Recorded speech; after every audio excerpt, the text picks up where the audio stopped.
గోంగూర అండి, చెట్ల నుంచి కోసాయి. కోసి బాగా 4 రోజులు నీళ్ళలో ఆరబెట్టానండి. 4 రోజులు ఆరబెట్టా.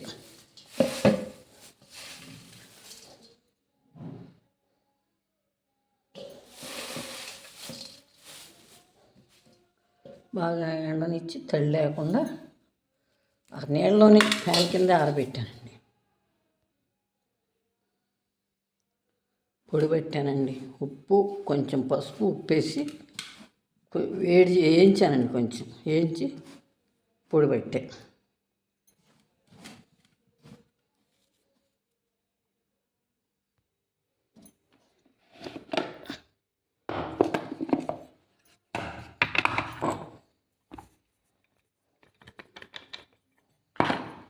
పొడి అండి, కిలో గోంగూర ఉంటుందండి.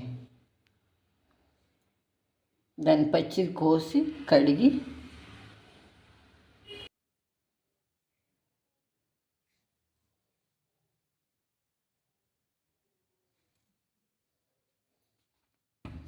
పొడండి. గోంగూర పులిహోర తీసుకోవచ్చు, పప్పులో వేసుకోవచ్చు, మీ ఇష్టం అండి. కారపొడి పట్టుకోవచ్చు.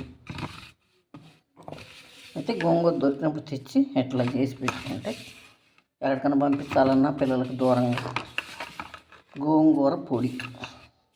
సరే, నా వీడియో నచ్చితే లైక్ చేయండి, షేర్ చేయండి, సబ్స్క్రైబ్ చేయండి.